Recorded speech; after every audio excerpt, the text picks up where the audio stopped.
Anyone can be a victim. These are examples of the survivors that I work with. Engineers, doctors, professors, lawyers, psychologists, entrepreneurs, CEOs, religious leaders, stay-at-home parents. And here's a list of their partners' professions. Engineers, doctors, professors, lawyers, psychologists, entrepreneurs, CEOs, religious leaders, stay-at-home parents. Anyone can be a victim. Anyone can be a perpetrator, regardless of profession, income, or gender, or race, or religion. I have many women from different races and different religions, and part of it, one of the reasons why they struggle, is that it gets ingrained in their religious practices and principles that they're taught, that the woman is to be submissive and the man rules the house. And even if he's not perfect, he's still the one that makes the rules, and she's to accept it. And if something happens in the marriage that's going wrong, she's the one that must fix it. Even today, even in the 21st century. How do you tell a survivor or a victim of a domestic violence? Don't we often look for physical injuries, like poor Rihanna here? We want some kind of forensic evidence. Even if we're in an abusive relationship, it can be very hard to have that horrifying epiphany that this is abuse, I don't deserve it, I can't change it, now what do I do about it? If you don't have some kind of physical evidence to show for your pain and suffering and the damage that's been done to your heart and your confidence and your income and your career and your children, without physical forensic evidence, that's how they get away with it, because it's the silent killer. It's like carbon monoxide. The longer you're exposed to it, the sicker you're going to get, and it can end up killing you. But you can't see it. And with so many survivors, they're still very highly functioning. Some of them may still be fully employed, working full-time and raising their child. They're raising their child. He may be working full-time, but she's still doing everything around the house, the cooking, the cleaning, the childcare, all of that, still fulfilling all those functions. But she may be displaying this public face to the world, that she drops the kids off at school, elementary school, and she's making small talk with the other moms, or going to the park and chatting with other moms at the park, and they never would suspect that there's something going on at home. If they ever do meet her husband and he's cold or distant, or she may explain it away, may minimize to others and to herself what he's been doing to hurt her. So on the surface, she may just look like a regular person. Every single person in this gallery has experienced domestic violence. And everybody in the top row has experienced the ultimate act of domestic violence. If not directly, then indirectly. And what do I mean by that? Well, we know about Gabby Petito. We don't always use the term survivor. I often use the term victim. And the typical domestic violence advocate doesn't like the term victim. But I'm not talking about victim mentality here. We don't always use the term survivor, because not all of them survive. And when you are experiencing covert abuse and coercive control is a liberty crime. You're a crime victim.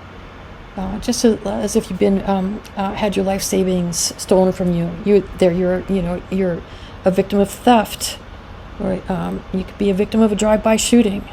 There are crime victims, and that's the sense I use this in, because not all of them survive. Gabby did not survive. Diane did not survive. Lacey did not survive. Yardley did not survive. Carmen Dow's son did not survive.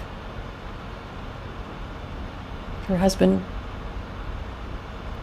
ended the life of her son and then himself. And she was worried that would happen. She was worried that her child would get hurt, even though she had a restraining order against him. She still lived in fear. He used to beat her for buying a new dress or putting highlights in her hair, even though he was very wealthy developer. But there was such tight financial abuse and control in the relationship and fear on her part. And that's something to really pay attention to, especially over time in an abusive relationship. Women can lose touch with that gut instinct telling them that there is something wrong, something off, that they should be afraid. Over time, they can lose touch with that inner voice, and it gets drowned out by his voice. In the beginning, that's what's happening. That grooming, the love bombing, it's his voice in her head telling her how wonderful she is and the best thing that ever happened to him, and such a perfect partner for him. That voice gets inside her, and over time, that when it starts to pick away at her, that death by 1,000 cuts. Are you sure you're ready for that job? Why didn't you pick up? You need to pick up by the second ring. If you ever leave me, I will hunt you down. No one will believe you. I'm a CEO. What are you? A housewife. That voice getting inside her head, telling her she is nothing. She will be nothing. She will be dead. She will lose everything if she ever leaves them. That's the voice she hears over time, and it can drown out that voice telling her that she's in daily danger. So one of the tools of addressing this type of abuse is getting back in touch with that inner voice through meditation, prayer, connection with nature, mindfulness, yoga, whatever can help her start to feel safe again in her body and in her mind. Because trauma has a dissociative effect on the body and the mind. It makes you want to be everywhere, but in your head, in your body, where you are now. Because here you are trapped with somebody that is verbally or physically abusing you, and there's no escape. So what's left? Escaping in your mind, maybe next day, forgetting, forgiving, denying, minimizing, whatever it takes. These are survival skills, so you can get food on the table for the kids, get off to work yourself, do whatever you need to do to keep the house going. Denial has its place for a while. But there's a danger assessment that was created by PhD in nursing Jackie Campbell at Johns Hopkins University. And in studying the cases of thousands of women who ended up getting killed by their partner, only about 3% of them had reached out for help from a domestic violence agency before that. And many of them underestimated, over 50% of them underestimated the level of danger they were in. They underestimated the level of danger they were in. That minimization, the denial, the numbing, the freezing of the mind, the dissociation. Trauma does brain damage over time. It creates traumatic brain injury, makes it hard to remember, hard to process, hard to think, hard to strategize. Physical domestic violence can break bones. Covert abuse can break minds. So, how to get back to listening to that inner voice? Danger, danger. What's going to happen if all the red flags and the bells, the warning sirens going off? How are you going to think? So that's where if you can get connected with a trauma-informed therapist, they can help you get back into your head and start to think and plan and get centered and focused, so you can figure out what to do next. Start to plan. Wait, watch, plan, and then when the time is right, jump. Pounce. And don't look back. There'll never be a time when you will think, 100% I got it, I got this down. There will be ambivalence. the whole way through and even after. And for a while after, you might even regret it. You might start to remember or miss at least the nicer parts of who he was, and might start to question, am I, overreacting? Watch out for that. That's your ex's voice getting back into your head. There's a reason why you had to plan your escape, why you felt you were dying slowly, why you were losing every part of yourself. Who were you before getting into this relationship, and who are you now as a result of everything you've suffered? So, on the bottom row, all of these women have experienced coercive control. I don't know if my face is covering that last one on the bottom right there, but that's Evan Rachel Wood, Hollywood actor Evan Rachel Wood, and one of the driving forces behind what became Family Code 6320, all about coercive control. Survivor herself of that form of abuse. And who else is on the bottom row here? Senator Susan Rubio, who was instrumental in getting Family Code 6320 passed into law and family court, and making it grounds for a restraining order, which, if violated, can then become a criminal case. And how did she do that? By expanding the definition of disturbing the peace to include coercive control, emotional, financial, technological abuse, abuse of partner's pet, so sexual abuse, reproductive coercion. So we have a huge debt of gratitude that we owe to Evan Rachel Wood and Senator Susan Rubio for this advancement in California family court. But that's what they did with their experience of abuse. Remember what I said before, one of the best ways to heal from this type of abuse is to find meaning in it in a way that helps others. And here's what they've done exactly. And here's Leslie Morgan Steiner, Harvard grad, successful businesswoman, best-selling author, wrote the book Crazy Love about her experience with domestic violence and the men who nearly killed her. And this was Neha Rastogi, and her case went viral. She was high up at a high-tech company, so was her husband, and she dared to ask him a question about a bug she'd found on a website, and that innocent question turned into a torture session. And that case was so talked about that's what aroused the interest of NBC Universal, who then reached out to the Domestic Violence Council in the county where I am, and they asked, do you know of anybody who's an expert in the area of domestic violence in affluent areas? And that's when the chair of the Domestic Violence Council connected NBC Universal to me, and that's how I ended up on the Megyn Kelly Today Show. So please check out that clip. You can type in Ruth Patrick, that was my name at the time, and Megyn Kelly, Megyn Kelly, and you'll see that segment.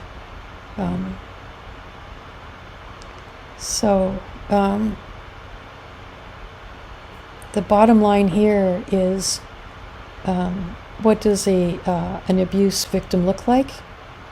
Like everybody else. You can't tell by looking. We have the stereotype. We look for the bruises, the blood, the broken bones. That's the tip of the iceberg. And what my mission is to teach the world that we have to go beneath that. So you can't tell by looking. What does a covert abuser look like? Well, let's look again at this Hall of Shame. Remember Dr. Martin McNeil? This is Bob Bashara, who was quoted as saying, "How could I have killed my wife? I'm president of the Rotary Club in another state, different state," but using that kind of, public image again to cover up who he truly was underneath. Yeah, my dad belonged to the Rotary Club. My dad was a wonderful man. I know a lot of wonderful men and women in the Rotary Club. It's a service organization, and it draws people with hearts of service to it. But that's how these guys and some women walk amongst us, camouflaged, because they're surrounded by good people. And for a while,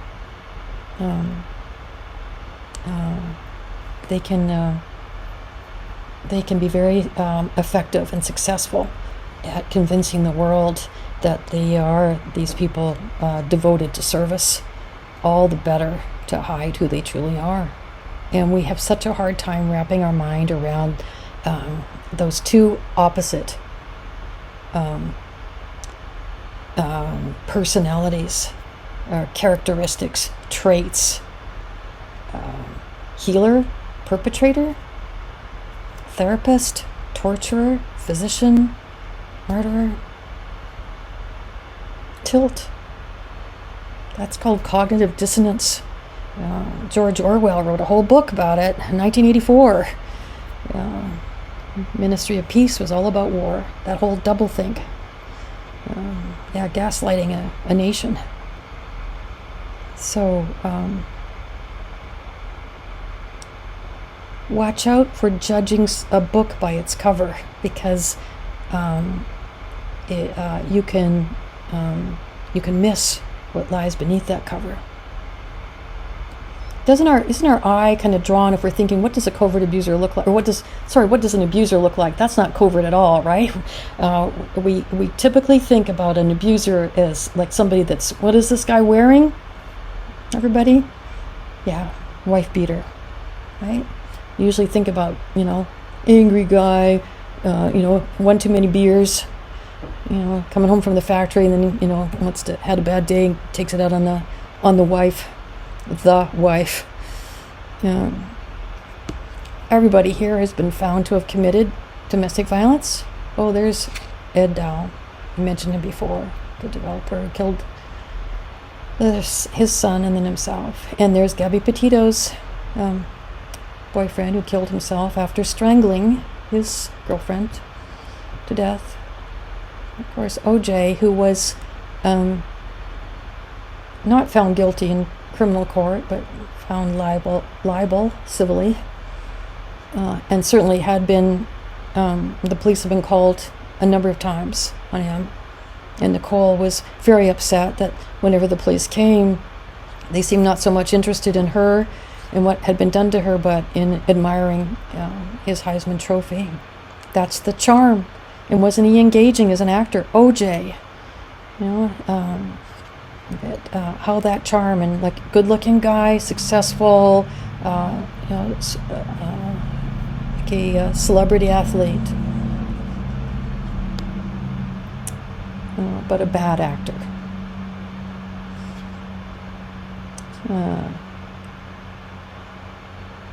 This is Chris Brown with the puppy. So, what does a covert abuser look like? You can't tell by looking.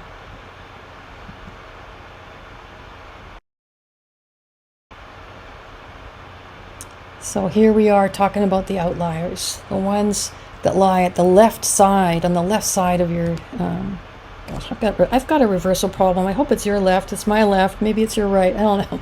The one, where the y-axis is. We got the x and y-axis here. And the y is the one that's going up, right? And where on the left, on that side, we're talking about those guys.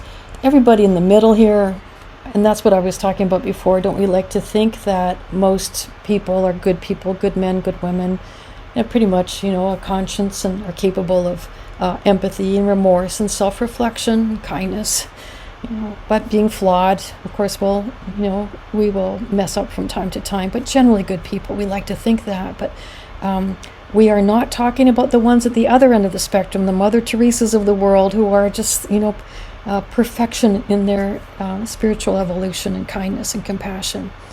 And we are talking about the ones at the other end of the spectrum, the ones lacking in moral values, conscience, empathy, compassion, self-reflection, integrity, etc., etc., etc., to quote the King of Siam, Yul Brynner, great movie. So that's another thing that makes it hard to recognize them, because they are generally in fields where the provider, the practitioner, is respected. They have education and credentials and letters after their name, and they have success, and they're powerful, and they're persuasive, and they're often charming. And because of our inability or unwillingness to hold two opposite ideas in our head at the same time, tilt, that's how they get away with it. Even when she's in the relationship, how can she hold those two opposite images in her head at the same time? I married Dr. Jekyll, but what? He's also Mr. Hyde? He is both? Maybe over time she begins to discover that he is really Mr. Hyde, and it was Dr. Jekyll that was the mask. I do a lot of trainings for therapists. As I said before, they don't get a lot of training, if any, on covert abuse or coercive control, and very little in domestic violence. So I play this game, and even when I'm training providers who aren't therapists, I say, let's play a game, put your therapist hat on. But now I'll share with you, when I go through the list of characteristics I've talked about with a class full of therapists, I ask them to feed back to me what diagnostic label they would put on these individuals. I can't diagnose people because I'm not a therapist. I'm a domestic violence advocate, a teacher, educator, trainer, advocate. That's what I am. But when playing this game or in doing trainings for therapists, when I talk about people that lie easily and often, have this surface charm, seem to have no moral compass, the truth varies according to their needs at the time, and they lie even when they don't need to. It's just like, they want to keep in practice. Often a low fear response too. They go for thrills. People that have that, the two-sided part of them, with the appearance of honesty or being an upright pillar of the community out in public, and then another different side behind closed doors, opportunistic, exploiting their partner, manipulating and exploiting their strengths and their weaknesses. That two-sided, the two-faced, opportunistic, Dr. Jekyll, Mr. Hyde aspect of their personality, that sort of person where they think the world should revolve around them. They have to be the center of attention at all times. They're emotionally very immature. Imagine a 4-year-old trapped in the body of a 200-pound man, wants what he wants when he wants it, and there's going to be hell to pay if he doesn't get it. He's going to make you hold your breath till you turn blue if he doesn't get it. And also very good at playing the victim, making the other person the bad guy. And then the darkest feature of all with this sort of person, that deriving pleasure or satisfaction out of causing pain and suffering to the very people they should be protecting the most, getting a kick out of witnessing or causing the infliction of pain. So yeah, I get labels like narcissist, psychopath, sadistic. Not Machiavellian. That's the one I throw in there. So that's what therapists call these people, and therapists, they tell me, say the outcome in dealing with this type of person is very poor. And Ellen Pence, remember I was talking about her as the domestic violence advocate that created the power and control wheel. When talking about the different types of battering or abuse that an abuser can engage in, one of the categories she talks about is antisocial violence, and the type of person that tends to be lacking in moral compass or integrity or honesty or self-reflection. That type of person, she says, tends not to benefit from programs like the Batterers Intervention Program. And she says about 25% participants in those programs fit that category, antisocial violence. But I'll tell you, I tend to disagree with Ellen Pence in that regard. I think, in fact, I would say, I submit to you that they do actually benefit from the batterers intervention program.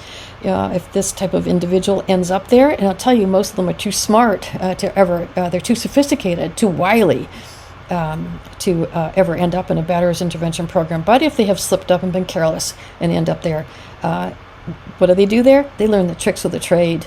So they learn how not to get arrested next time, and that abuse goes underground. They're still controlling and coercive and intimidating and often terrifying. But there's no broken bones or bruises or felonies or misdemeanors that can be reported now. But now, thank God for Family Code 6320 in California. There's a law in the books in Hawaii and a law in the books in Connecticut, I think, and I'm not sure about any other state right now. But let's go to the Department of Justice. The definition of domestic violence again now includes coercive control. So how wonderful it is on a federal level, but now we just got to get the states to agree, right? That it's grounds for a restraining order. I'd love to see it be also a law in criminal court, but those days are not yet upon us. It's a crime, and if so funny, isn't it, that you're walking down the street and a stranger jumps out of the bushes and puts his hands around your throat and robs you of everything you own. That's a crime that's going to be punished. But if you're married to the person, how do you somehow end up in reunification therapy or sharing custody with this person that was trying to kill you, trying to steal everything away from you? How is it that a criminal is no longer a criminal when you're married to them? That, in a nutshell, is the profile of the covert abuser. There's also elements like misogyny, really having this almost like a hatred towards women, and sometimes even being drawn to men and feeling ashamed or needing to hide that. And sometimes the wife becomes the beard, the mask, the face that's presented to the world that he's a regular person, because there still is discrimination against, let's say, attorneys or physicians or faith leaders or other people in these professions where it's still not cool to be gay. So that can be a dark secret that they're harboring, and the wife becomes this facade that is hiding this other aspect of their life. But even if they're not secretly gay, they may still have this hatred towards women. And sometimes it stems from, having mommy issues. Let's not go back to, psychoanalyzing them, especially because I can't diagnose people without a license, and I won't do that. But this notion that there's something inherently bad, wrong, horrible, disgusting about being a woman, and or that women exist to serve, that they are of less value than men, that they were put on this earth for men, and that is their role in this world, to be subservient, to be submissive. And if we go back in time, through history, we have a history of patriarchy in the world. And for a long time, women did literally belong to men. Just look up coverture, the law of coverture, where a woman literally was the possession of her husband. Even if she worked, she had to give him all her money, and could not pass property on from the mother, or a daughter couldn't inherit it. And then we think about what was done to women through the ages: chastity belts, burning them at the stake. And what have we done to children through the years too? Children are to be seen and not heard. Spare the rod, spoil the child. And the way we looked at women in the old days that we don't look behind closed doors. We close the curtains, and what happens in a man's private life is his own business. And there often still is that excuse. This is a private matter. We're not going to discuss this. And because of that secrecy around domestic violence, that shame evolves around talking about it, especially in the nicer neighborhoods. But all that secrecy, shame, silence, all conspires to keep a woman trapped in this type of relationship with a man who doesn't do love. He does ownership, conquest, possession, and if that doesn't work, destruction. These are the destroyers. Just as you, if you're in this room listening to me now, you are creators. And what you're up against is a force of destruction. The age-old battle between good and evil being played out in your very life. So what motivates a covert abuser? This is what motivates them. This is not your typical, normal, healthy person motivated by empathy, compassion, loving relationships, intimacy. They operate by a very different set of values from the regular person that you might expect to have a relationship with. What drives them? Power, social status, money, sex, winning, revenge, preserving public image, and defeating, dominating, destroying anything that gets in their way, including you. How about covert threats? One is a rose, not a rose. So we had a lady who's worked very hard to escape from her abusive relationship. At one point she had asked her husband, "Why don't you ever get me flowers?" And he said, "Flowers are for funerals. I'll get you flowers when you're dead." So that put an end to that request for flowers on Mother's Day. "Oh, you're not my mother. I'm not getting you anything on Mother's Day, but flowers not for birthday or Valentine's Day." That was during those special occasions. That's when he would really be cruel to her, because these guys typically do not do intimate occasions or special occasions unless that occasion revolves around them. Yeah, I'll get you flowers when you're dead. The abuse escalated. She managed to get away. She managed even to go into hiding. She even had a restraining order against him. And she moves to an apartment. She's in the Safe at Home program. They have that in California. Thank God for that. But that's supposed to keep your address confidential. Here she is in this apartment complex, getting to know her neighbors, very friendly with the person next door. And then one day she opens the door to leave her house, and she sees what has been delivered to her door. Yeah, a dozen roses. And then her next door neighbor happens to be coming out at the same time and just can't understand why she is suddenly shaking and her face has gone pale. And the neighbor says, "Oh, but that's so sweet. Look, he's trying to make up." She got the message, right? The survivor.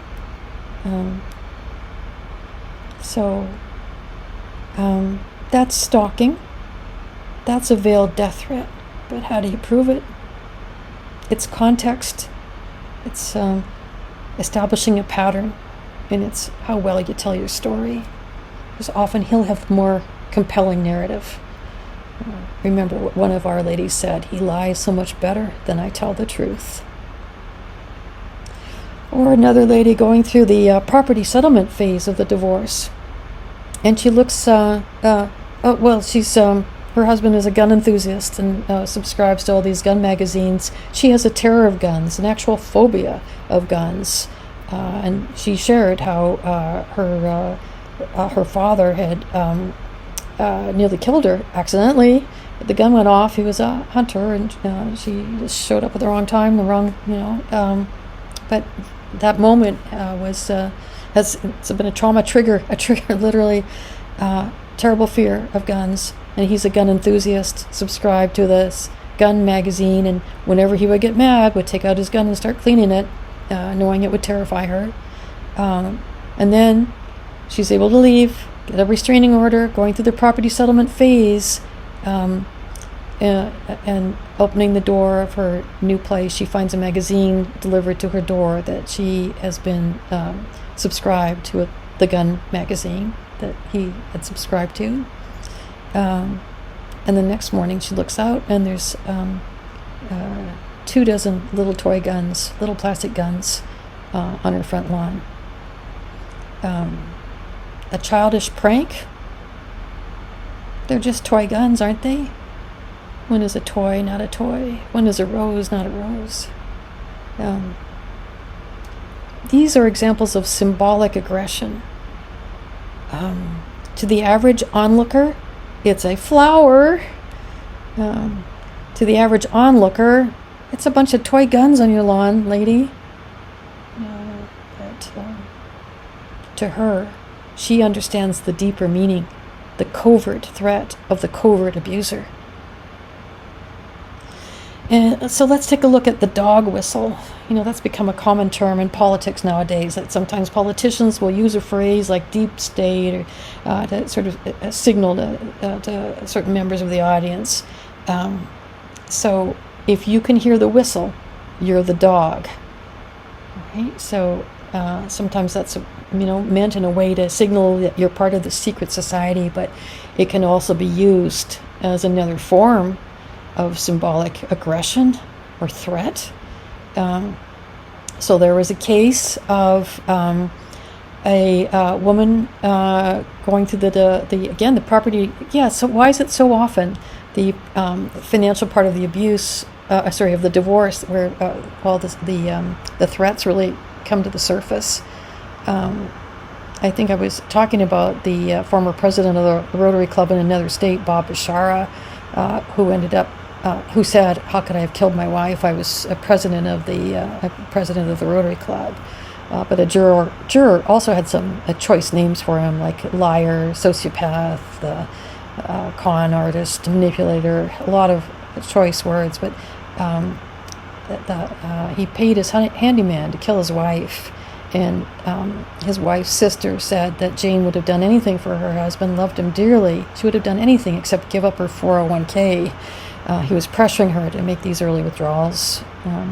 And Jane's sister believed that it was that refusal of Jane to give up that money that led to her death. So follow the money, and you will often uncover the motivation. So during the property settlement phase in this particular case here, everything was going well. Like, she had her attorney, he had his attorney, and there was this pro tem judge that was presiding over this settlement office or conference where they were trying to resolve things like financially. And as soon as they started talking dollar amounts, the husband said, all I want here is clear communication. So doesn't that sound very innocuous? Why was it that she started to shake? Why she went pale? Why she said, "Oh, well, I don't really need that," or "You can have this," or why she walked away with almost nothing at the end of that session? Why? Well, what later came to light was always in the past, whenever he would beat her, he would say to her, "I wouldn't have to do this if you were capable of clear communication." Like that prison guard in Cool Hand Luke. What we have here is a failure to communicate. So, the young boy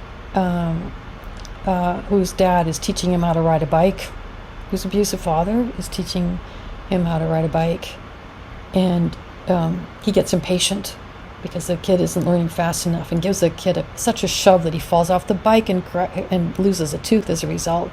And the next day, this comes out in class, and the teacher calls CPS. Now they're going through a divorce, shared custody, and it's dad's time with the child.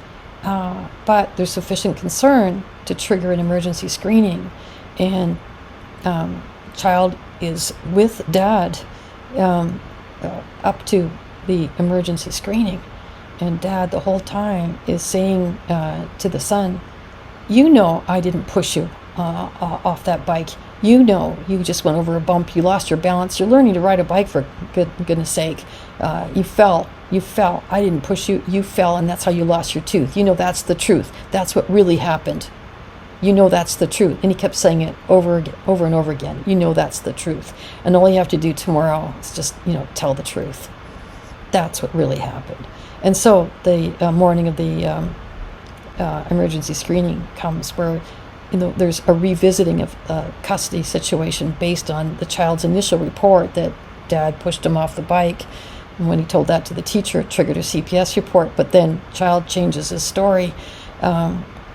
Just going into the interview with the emergency screener, the parting words from his father, giving his son this bear hug before going in, says to the son, "Remember, son, just tell the truth." Son gets the message. That's what really happened. Now, how about this one? A man on his deathbed, a good man, who feels so badly about leaving his wife all alone, and says to his best friend on his deathbed, "Take care of my wife for me, will you?" That's got a beautiful connotation, meaning to it, doesn't it? Take care of my wife for me, will you? Now, take another man whose wife has fled, and where there's quite a bit of money involved, and where husband has some connections to the underworld. And this man says to his buddy, "Take care of my wife for me, will you?" What's the hidden meaning there? Did you ever see that movie?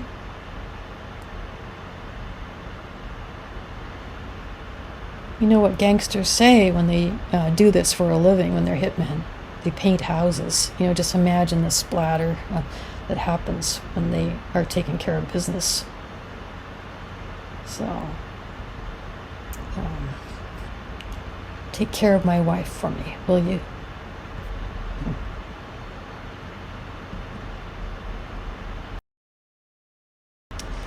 The abuser's MO. This is from Judith Herman, who wrote the book Trauma and Recovery. She was a psychiatrist and a specialist in trauma, sexual abuse, childhood trauma, and recovery from it.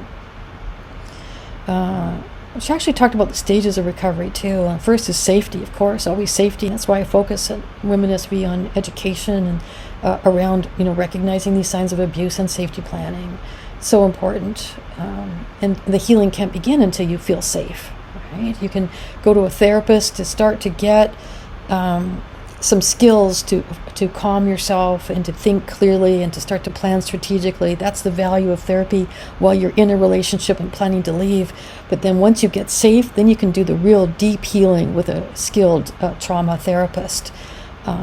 If you just look up Judith Herman, you'll see so many of her wise quotes. It's just amazing, her insight into this type of dynamic, where she says, "In order to escape accountability for his crimes, the perpetrator does everything in his power to promote forgetting. If secrecy fails, the perpetrator attacks the credibility of his victim, hence the smear campaign. If he cannot silence her absolutely, he tries to make sure no one listens."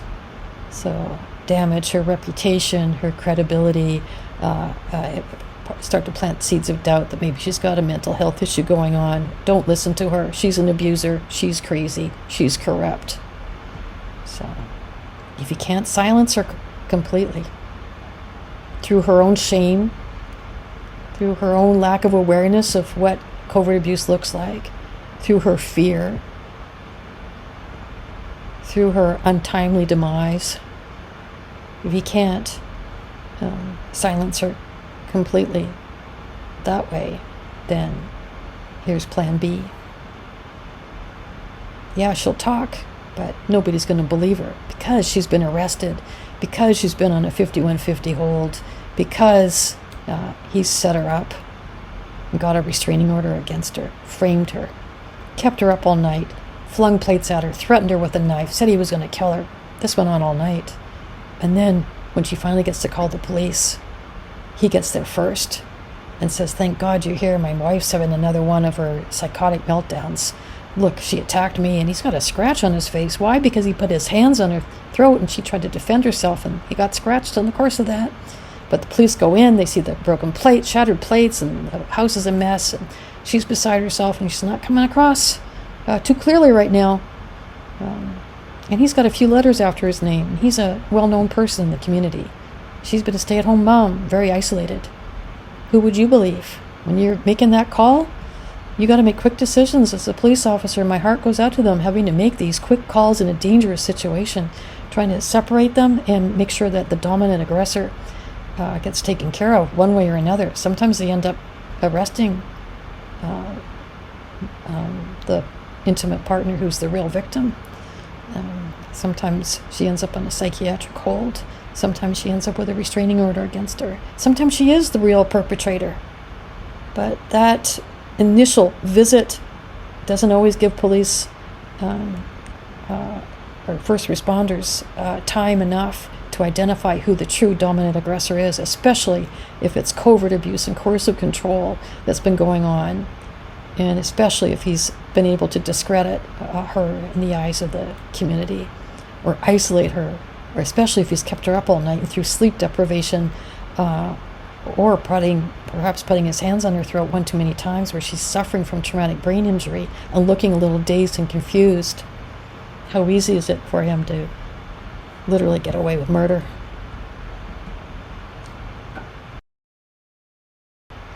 Something that can help for practitioners and for survivors to get a handle on what's happening to them is this assessment called Women's Experience with Battering. And I talked to Dr. Evan Stark about this, the author of the book Coercive Control, who was instrumental in getting the law passed on it in the United Kingdom and here in the United States. So he's kind of a pioneer in the field of coercive control. And I asked him what he thought of this assessment, and he said he really liked it. So he got the thumbs up from Dr. Evan Stark, so that's good enough for me. And I've used it a lot with many of my survivors, and they find it very helpful. So what it is the danger assessment by Jackie Campbell can be very helpful at getting at the more obvious forms of abuse, the death threats, the jealousy, the suspicion, and does he have a drug or alcohol problem, or has he threatened to kill you? Like that sort of more overt abuse, it's very good at getting at that. And there's a question on coercive control in the assessment. But to really dig deeper and get at something that's very hard to identify, where the danger assessment works from the outside in, things you can usually measure. As he threatened you with a lethal weapon, for example, you could take a photo of it, or you could document it in some way. There's a difference between that and the type of abuse that happens from the inside out. This is how you get at it, about how you're not what did you see, what did you feel, what did you observe, and then what happened. That's the danger assessment, working from the outside in. But this web scale, how did you feel, and what was it that made you feel that way, working from the inside back to what was happening that made you feel that way: shamed, humiliated, isolated, programmed, frightened. So these are the feelings we start with, and then work our way backwards to what was happening. And what's an example of that? So again, it's not a yes/no. It's like the danger assessment, it's yes/no, and some scores are weighted. For example, has he put his hands on your throat? That has a higher scores higher because it's such a lethality risk. But here with the web scale, it's a range, not yes/no, but if you disagree strongly with the statement, that's a 1, and then it's like a continuum here: disagree somewhat, disagree a little, agree somewhat, agree strongly. So let's just take one example here. I try not to rock the boat because I'm afraid of what he might do. And like first you might say, what does your gut instinct tell you about this? And think about the worst time, not overall or an average, but what was the worst time? Because we're doing safety planning around this. This is going to help us to assess the lethality risk here and inform our safety planning. So we would rather err on the side of caution. The worst moment. When did you? Was there a time when? How hard do you try? How strongly do you agree with the statement? I try not to rock the boat because I'm afraid of what he might do. And then they might say, "Oh, 6. I really agree with that." And then you'd say, "Well, what would he do that would make you?" Can you think of a time when you actually did rock the boat, and what did he do in response to that? And so she goes back through her memory and she thinks, oh, well, there was a time we were driving and we had an argument, and he got mad and he started to drive faster, and I asked him to slow down, and he drove even faster. He was going 85. When I asked him to slow down, he went 95. And then there was another time when I made the same mistake of he was angry at me because I talked to somebody for a little bit too long at a party or something, and he was speeding again, and I asked him to slow down. I made that mistake again, and he stopped on the highway. So I learned my lesson finally that. I better not say anything when we're in the car, because I knew it wouldn't help. It would just make things worse. Or a question like, he makes me feel unsafe even in my own home. And sometimes they'll change their score as you're talking about, asking for examples, like, yeah, maybe, I don't know, like, it feels, on the whole, yeah, I guess I agree, 4 or 5, I guess. But then we ask, look, can you think about a time where you really felt unsafe? Was there ever a time when you felt like super unsafe in your home for any reason? And then she might think, oh yeah, there was a time I was doing the dishes, and he snuck up behind me, and he put a garbage bag over my head, and I couldn't breathe, and he thought that was a big joke. But he was like trying to say, like, you gotta be vigilant because it's a jungle out there. That's what happens when you don't keep your wits about you. But turning my back at any time, anywhere, it made me feel very unsafe after that. So I guess, yeah, well, that'd be a 6. That was the time when I really felt like I was going to suffocate. So you'll see that the score will often, they'll get a gut feel or gut reaction, and the score will often increase as you are probing for more examples. And this one, like, he has a look that goes straight through me and terrifies me. That's what I was talking about before, that diabolical look that comes into their eyes, or sometimes they go blank, or sometimes it's just those clenched fists. He can scare me without laying a hand on me. So this is a very, very helpful assessment to start getting at the why she's feeling like a prisoner in her own home. Why even feeling programmed, like programmed in a couple of different ways. Like one that, thinking that, if I talk about money, that's going to set him off. I better not do that. Or, if he sees, Billy's report card, that's going to be terrible. I can't do that. I can't show him that. If then this, if this, then that. It's the series of if-then statements where she's constantly having to maneuver and figure out and strategize, because she's living in this state of fear and danger. But it can also be this sense of being brainwashed over time, feeling programmed to act in a certain way, that she can't raise her voice, she can't get mad at him, she must never question what he's done, she has to ask permission. So it's a kind of gaslighting that turns into thought reform. And I say it's often like getting sucked into a cult, becoming a prisoner of war, and being possessed by a demon. You get all 3 for the price of 1 here. That's how you end up losing yourself in the course of this type of relationship. That's why it's the ultimate form of identity theft, because it steals you away from who you were before getting into this relationship. So what's the way out? Starting to or having this dawning awareness that something is off here. I've tried 1,000 different things, and it's not getting better. In fact, it's getting worse, and I feel worse. I feel like I'm dying. My kids don't respect me. I don't feel free. I'm suffering from anxiety or depression. Maybe I'm having one too many glasses of wine for dinner. I can't function well at work, or I had to give up my job. Things are not going well. And I now realize it's not me, it's him. That's abuse. I can't control it. I can't change it. But oh my goodness, what do I do about it now? What do I do now? And that's the shock, the despair, the horror, the overwhelm that comes after that. Like, denial can keep you functioning for a while if you're minimizing or forgetting or freezing, not numbing yourself to what's going on. But while you're doing that, you're still dying slowly inside. Remember, you can die from a broken heart. So when you wake up to what's going on, when you finally recognize the truth of who he is and what he is, it's a character issue. It's who he is, what he is. And the idea is to control you and to turn you into this trophy bride, this Stepford wife. And that things will never be calm or peaceful as long as you continue to be imperfect and not measure up to his idea of who you should be. You cannot do that and maintain or retain any part of your former identity.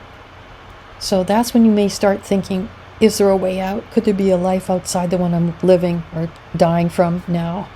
That's when you may start thinking about, what could life look like in my own little place that I could decorate the way I want, not like a house with hardly any furniture in it, even though my husband earns $500,000 a year.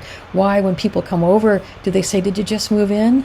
Because he's too cheap to spend any money on furniture, and in fact removed the dishwasher the day we moved in because he saw how excited she was to finally have a dishwasher. And he told her, well, if you can't fix it, you can't own it. The first thing he did was have it removed. So could she be thinking about a home where she could have a dishwasher, where she could furnish it however she liked, where she could express herself through the paintings on the walls and the decorations she has? Could she buy herself flowers? She could never do that when she was married. Could she start doing that now because flowers were for funerals? But now could she celebrate flowers as her rebirth, return to life? What could life look like in her own little home that becomes her sanctuary? That's the escape ideation. The first escape is in her mind when she thinks about life outside the prison cell, the cage that she's living in now. And then she might progress to starting to do some actual research, going to the library, typing in covert abuse, coercive control, abuse, financial abuse. A lot of people are talking about narcissists now, but using it even as a layman, talking about it. But we know it's so much more than just being this selfish person that, people get hurt because they're so concerned with their own welfare. They forget about everybody else. But we're talking about somebody with a hidden agenda that's meant to control and manipulate and suck the life out of you. An energy vampire is what you're living with, dying from. So planning your escape carefully, strategically, in ways that he won't find out about. Maybe using the work computer at work to do some research, maybe even calling attorneys, some attorneys at work, to reading books like Splitting by Bill Eddy that give you some idea of the book. The subtitle has something to do with divorcing a person with a personality disorder, just to give you some kind of indication that it's not like a man and a woman that loved each other and they got married and then they grew apart in different ways. And it's not a Hallmark moment where you sit the kids down and say, Mommy and Daddy will always love you and we'll get along as best we can, but we've just grown in different ways and we're going to work things out. That's not what's going to happen with this type of relationship. It's about this type of man firmly believing that his wife has just declared war on him by trying to end the relationship. And we'll see who's going to be the winner of this war. So careful, strategic research planning, Can she talk to her safe, trusted friends about attorneys that know about covert abuse or coercive control? You got to find one that understands what you're up against, because you can become a family law attorney and say you specialize in domestic violence with no classes in domestic violence. And you can go into it with this notion that it's just, it's a high conflict divorce. And if you later become a judge without training in covert abuse or coercive control, you're going to be calling this couple a high conflict couple. And why can't you get along for the sake of your children? Come on, you guys, work it out. And they won't realize that she's being dragged back to court. And court has become the new arena where he gets to exercise his abuse and his abuse of power. It's abuse by proxy, using the court system now to go after her and to deplete her financial and emotional resources. So she's got to prepare carefully and quietly and strategically.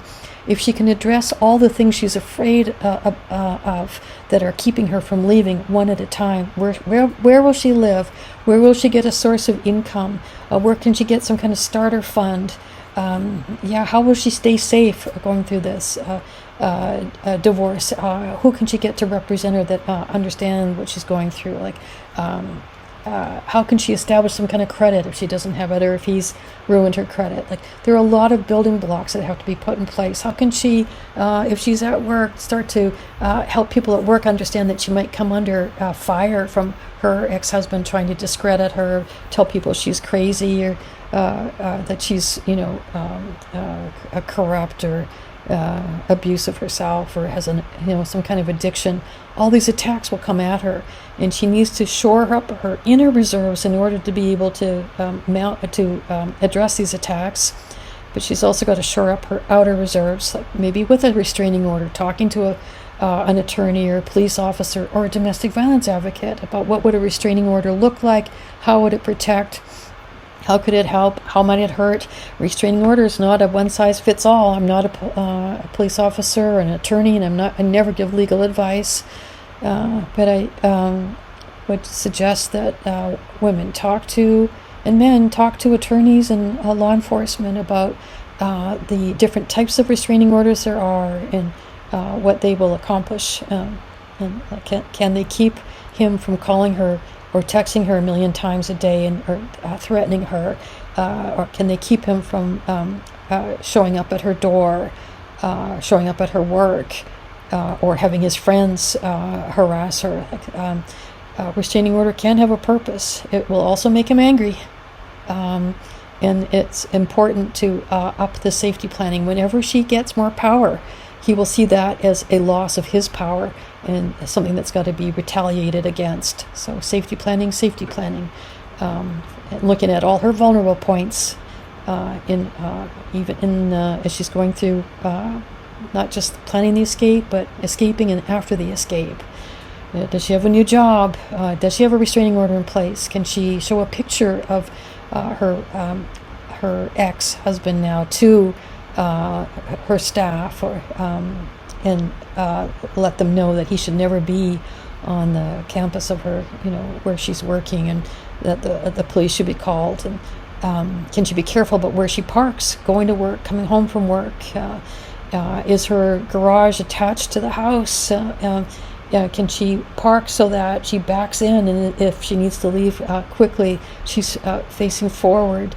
Can she check carefully before getting out of the car? Does she park in an underground parking garage? That's dangerous. And even going on these court dates, can she take Lyft or Uber or taxi to get there and be dropped off? So she doesn't have to worry about parking and running into him in the parking garage. Can she do some dry runs at court and see what the process looks like, so she's not so terrified the day of going to court? Can she take somebody with her for added protection? Can she ask to leave early so she gets a head start to leave the premises before he can say or do something on the way out? So can she vary her shopping routine or exercise routine so she's not going to the same gym or shopping at the same market anymore? And if she feels like ever that she's being followed by her ex, what can she do if she's on the road and she calls 911 and Maybe she's in another town, doesn't know where the nearest police station is.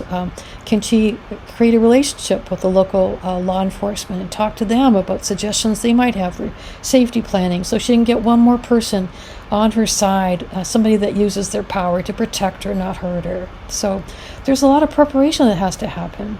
And she might even practice this at some point. Sometimes women will leave for a little while and then go back. They might file a restraining order, but then let it drop. They might file for divorce, but then stall out the case, or he might stall it out. Sometimes there's a little bit of back and forth. And but what I've seen in the course of doing this work for 13 years now is that with physical violence, there's often more. It happens more frequently that a woman will go back to her partner and try again. And she just wants the physical violence to stop, and she still loves him, but she just wants him to deal with that issue that whenever he gets angry, he's taking it out on her. But there's other parts of their relationship that she still wants to hold on to. In that type of situation, they say the average number of times a woman leaves an abuser is 7 before leaving completely or ending up getting killed by him, because often when she goes back, the abuse will get worse. He will punish her, and maybe hearts and flowers initially, but he will be resentful that she left and try to make it harder for her to leave again. When there is more psychological abuse, when there's covert abuse and coercive control and that psychological terrorism that's been going on, when it's this character issue, not the behavior, the physical behavior that maybe he even is showing some signs of self-reflection. He does want to change and do better and be better, and he's voluntarily going to a batterer's intervention program or getting therapy and holding himself accountable. There's hope for that. I don't see that in my work. I haven't seen it in the 13 years dealing with these, with women who are involved with these guys who are power hungry and need to win and be dominant and conquer and or destroy. That's a character issue. It's who they are. And once a woman realizes that who this person is, that he is not the man of her dreams, he's become her worst nightmare, she typically does not go back to this person. She leaves and she escapes and is gone. That final escape is final.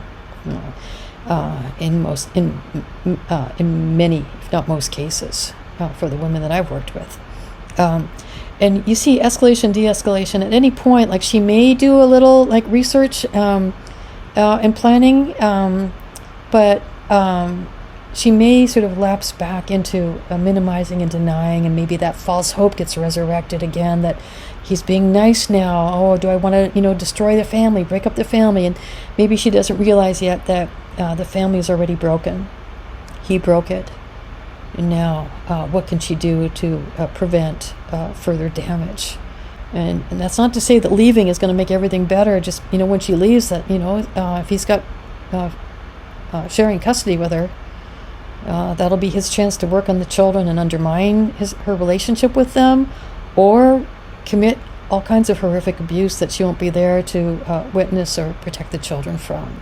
So it is a challenge, it is a struggle. If you can get the children into therapy before filing for divorce, a therapist of your choosing. Courts often like to keep the status quo. And if you wait till later when you file for divorce, he often will not want the children to see a therapist. He doesn't want anybody countering his perspective and his narrative of what the family situation is all about. He doesn't want his dark deeds to come to light. He doesn't want the truth being known. So he will either reject the notion of having a therapist, or if the judge orders one, he may end up choosing the therapist and make sure it's, or even if she chooses the therapist, he may get to the therapist before she does, and convince the therapist that she's the problem. So it is a difficult journey that lies ahead, but if there's some way she can get an informed therapist, a forensic therapist, or somebody that's familiar with the court and would be okay going to court to testify that she does appear to be a survivor of abuse and that the children have experienced coercive control, and that there's a valid reason that they're for a restraining order, and at this time, even if there's if this time, like, the ideal outcome is that the custody is not shared, in my mind, the less time even children spend with a parent like this, the healthier they will be, the safer they will be. And even in California, there's Family Code Section 3044, Family Code 3044, that says if one parental figure has been found to be abusive towards another, committed domestic violence against another parental figure, then it's deemed to be detrimental. The harshest, strongest language that's used in family court, it's deemed to be detrimental to the best interest of the health, safety, and welfare of the child to be in the custody of that parental figure who's found to have committed domestic violence. There's a section in the Family Code that talks about frequent ongoing contact of all family members, but there is an exception to that, and that's if there's been a finding of domestic violence, and that often gets overlooked. But it's a rebuttable presumption. I'm not giving legal advice here. Please check everything I'm saying out with a family law attorney, so get it from the expert here. But this rebuttable presumption presents the notion that yes, there's a finding of domestic violence now, but he can jump through these hoops, including things like anger management or the batterers intervention program or some kind of drug and alcohol program, and there are these hoops that he can jump through, and then through going through those, overcoming those obstacles, he can rebut the presumption that he should not have custody of the children, and but the ideal of the court always being going back to 50-50, getting 50-50 custody. So that's kind of what the worldview is, that better a flawed father than no father at all. But we're not talking about a flawed father here. We're not talking about somebody, or a flawed mother, we're not talking about somebody that has made mistakes or even committed some kind of abuse, but now is regretting that, showing remorse, and showing that they really do want to change and do better and be better in every way for their child. We're not talking about that type of person. We're talking about the type of person where everything in their hands can become a weapon. And so if they were neglectful or abusive in the past, suddenly they're Disneyland dad now, or they just can't bear to be separated from their child in this way by his poor wife who has struggled with mental health issues and now seems intent on restricting access to his beloved children, and being a gatekeeper and so enmeshed with the children, and really doing everything that she can to restrict his access when he just wants to love his children and be with them. And now here, what is he doing? He's looking very good in the eyes of the court. If he can manage to get to 50-50 custody, he's going to save money on child support, and best of all, he gets to really stick it to her in the worst way possible, to punish her, to hurt her, to terrorize her in the worst way possible by going after the children. So that's how strategic they are, 3 goals with one action accomplished there. So that's why preparation and planning and research is so important, because you're not going through a regular divorce. It's not high conflict, it's high attack. She's the victim, he's the perpetrator. There are 2 sides to this story, victim and perpetrator. And now it's about her defending herself, protecting herself and her children. If she doesn't do enough to protect her children during the course of the marriage, she'll be accused of failure to protect, and she'll risk losing custody of her children. If she doesn't do enough to expose her children to the man she ran away from or fled from during the divorce or after the divorce, she may be accused of gatekeeping and being a restrictive parent. And she may end up, especially if she's talked about a history of domestic violence, accused him of sexual abuse of the children, and if he's accusing her of alienating him from the children, if we have those 3 things happening, she's more likely to end up losing custody of her children. So that's the way the world works now, unfortunately. So how do you survive and navigate the Scylla and Charybdis, these competing forces that are you're up against, and trying to navigate the choppy waters of your dissolution through the court process? Can you say that you want your children to have a relationship with their father as long as it's safe? Who doesn't want their children to have a relationship with their father? But any man who's fertile can produce a child. Any woman who's fertile can produce a child. But you have to earn your credential as a parent. And when you are abusive towards a parent, a spouse, a partner, or abusive towards a child, you tear up that card entitling you to access to that child. That's my view. Because you can't be a good father if you're not also a good husband. You're teaching a child how a father treats a mother, how a husband treats a wife, how a man treats a woman. So, to be a father and to continue to be a father, you have to continue to earn that responsibility and that privilege.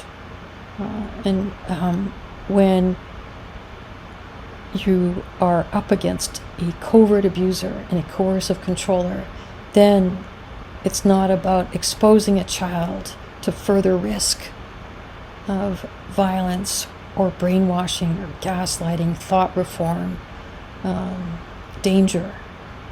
It's about protecting that child from those things, regardless of the relationship by accident of birth.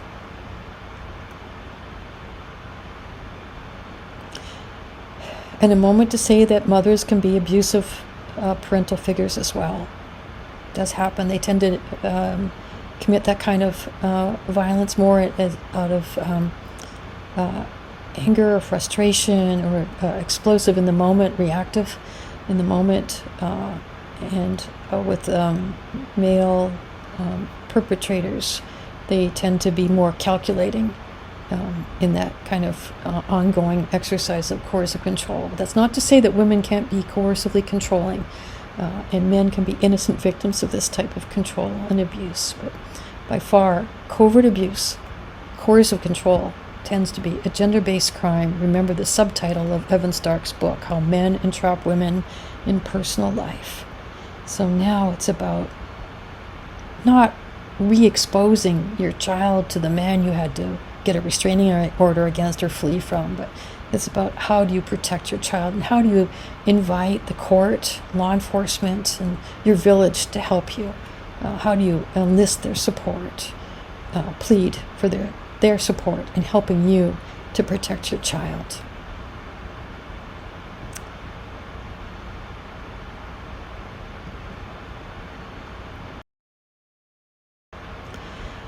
What a long process this is, what a long and weary road that you must often walk alone. If you're a woman of faith, you will never walk it totally alone. You'll have God and the angels. And for me, I'm Irish, I got fairies, I got everybody watching after me. But I wouldn't be alive today. I wouldn't be as sane as I am today without God and the angels watching over me. I have lost my mind through terror. I got it back, more or less. But I know what can happen when you are literally driven to distraction. I didn't look after myself the way I should have. I don't know if you've noticed this, but when you get cancer, one of the things, questions a doctor asks you typically is, have you been under tremendous stress lately? An inordinate amount of stress lately. And stress does take a terrible toll on your immune system. That, and driving with the sun shining through the driver's side of your window, so watch out for that. It'll take its toll over the years. But self-care when you're in an abusive relationship tends to go out the window, because you're taught that any time spent on yourself, you're being selfish. Any time not spent dedicated to him, you're being selfish. So how's that for Darvo accusing you of the very thing that's true of him? You may over time start to internalize that message that you're not worth taking care of. You are worthless, useless. Your opinion doesn't matter. Your opinion doesn't count. I grew up with that message. And in my case, my mother happened to be the one that was very harsh and frightening and controlling to me, to the point where there was a day when I was a baby, a 6-month-old, when I was crying too much, and she held me. We lived by a lake. We were by a lake. She held me upside down underwater for a full minute. And when I came back up for air, I stopped crying, and I never cried after that. And how do I know this? My mother told me this story, and she said, I felt rather badly about that. She felt rather badly about that. She also beat me with a yardstick when I was slow getting the idea of long division. And I've later discovered that I have a form of dyslexia that makes it hard for me to remember which is it of two choices. I have a reversal problem. So I could never, be a bomb diffuser. I'd be going, is it the red wire or the green wire? Do I feel lucky today, punk? Do you feel lucky? Snip. But I grew up with a scary mom. I was too chatty, going to bed at night. My dad was, I told you, a wonderful man, a doctor. She threatened to get a hypodermic needle out of my dad's medicine kit and give me a hypo.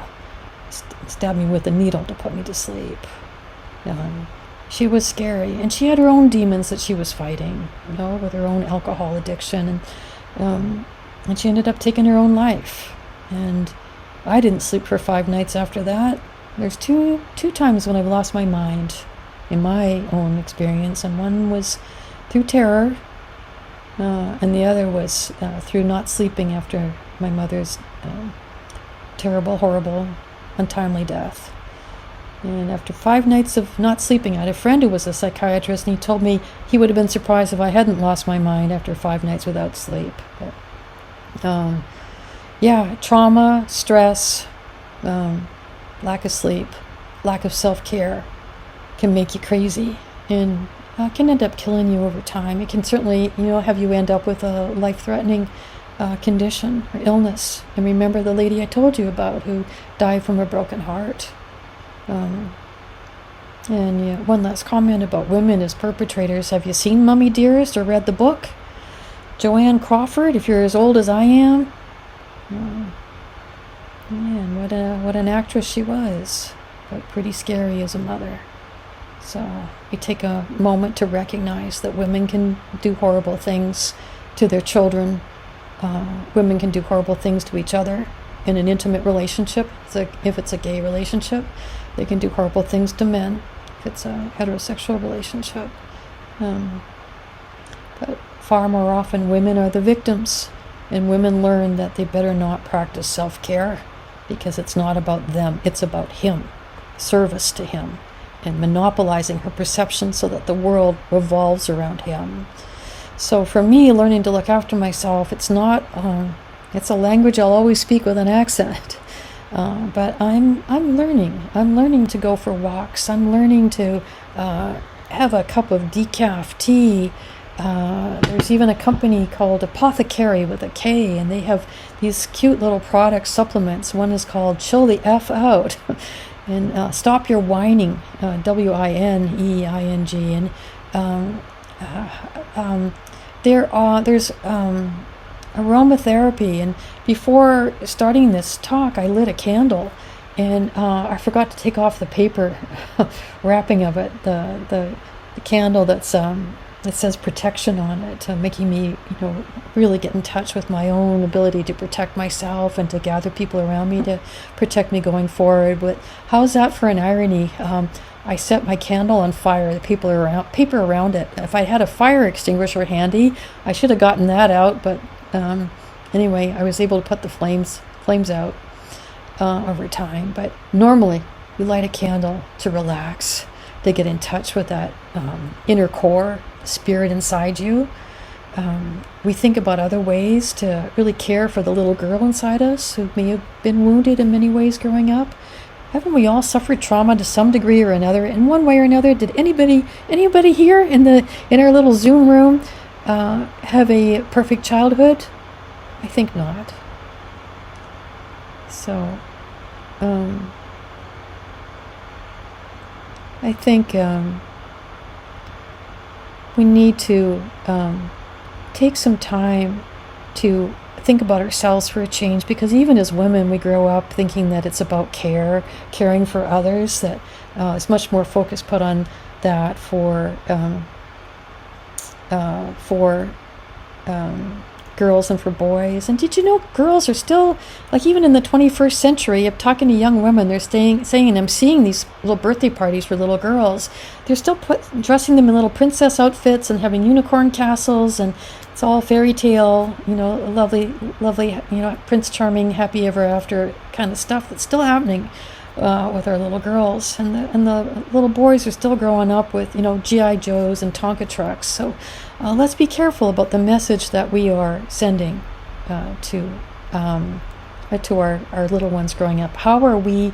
What are we teaching them in terms of looking after themselves and being safe in the jungle, the exciting, wonderful world that's out there? But there be giants, there be monsters, there be wolves, there be demons and dragons. And, I shouldn't say dragons, because dragons, that was a symbol for was a very powerful female symbol in the old days. It kind of got weaponized over time, but there are dangerous people in the world, and we have to learn to recognize the wolves from the wolves in sheep's clothing.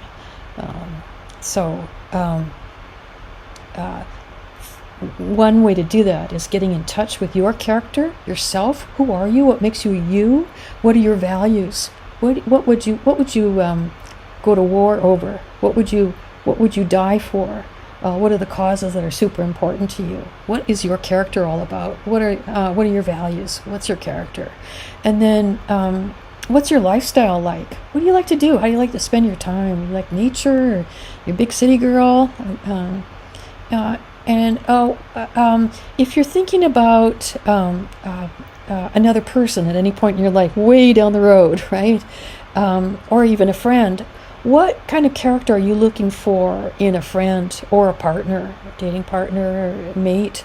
What kind of characteristics and qualities are important to you in their personality? Like, basic things should be important, right? Honesty, integrity, a person of their word, but is a sense of humor important to you? Or their values, are you of the opinion that as long as you've got enough money to survive, you want to spend your time, like, you're more focused on family and or having fun and being creative, or is money super important to you? Is your ambition very important to you? Are you really want to climb that ladder of success?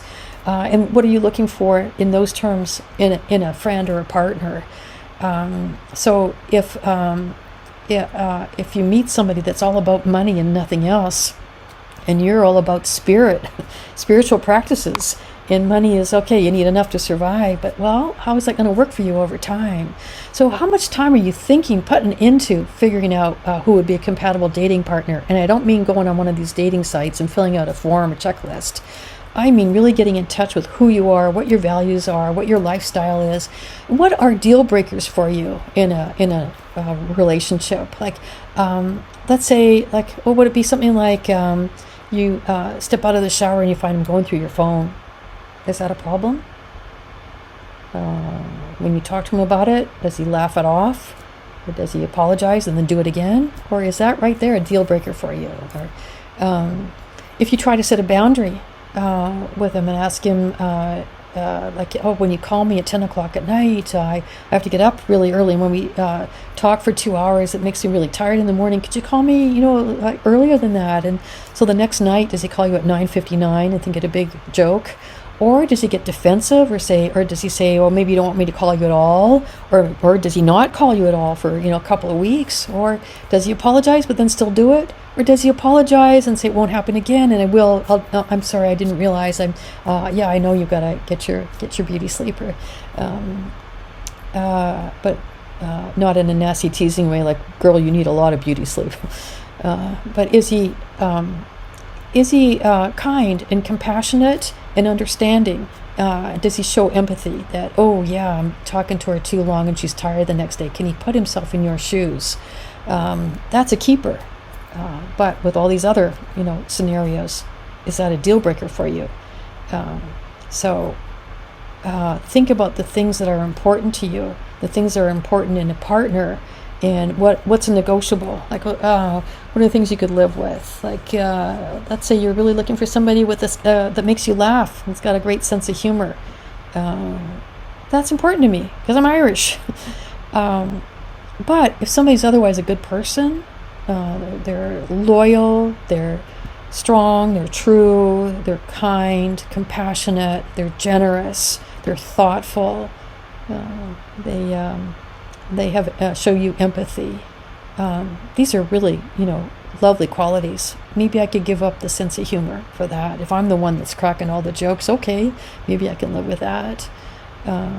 But if I'm a liberal and I meet somebody who's, charming and successful and upwardly mobile and drives a nice car and is like financially self-sufficient, but I'm a liberal and he's very conservative, that could be a problem.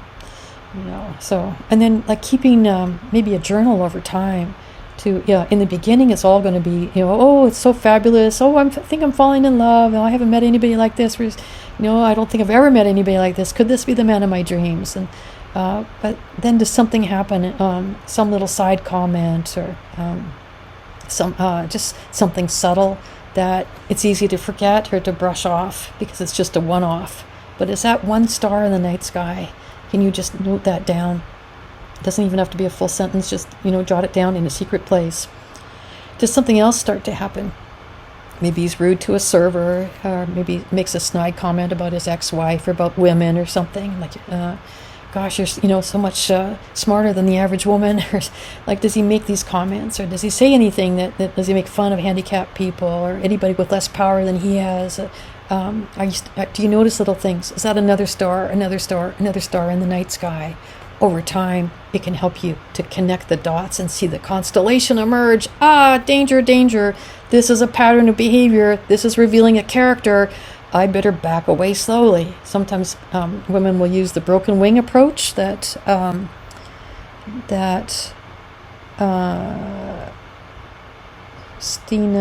it's a book that's called Dodging Energy Vampires.